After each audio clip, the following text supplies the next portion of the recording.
ولقد خلقنا الإنسان ونعلم ما توسوس به نفسه ونحن أقرب إليه من حبل الوريد إذ يتلقى المتلقيان عن اليمين وعن الشمال قعيد ما يلفظ من قول إلا لديه رقيب عتيد وجاءت سكرة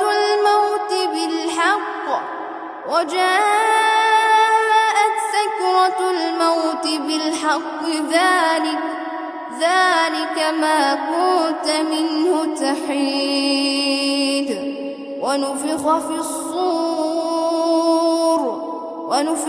الصور ذلك يوم الوعيد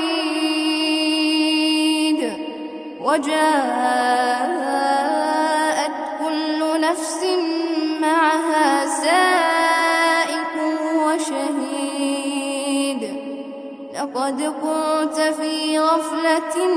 من هذا فكشفنا عنك غطاءك فبصرك اليوم حديد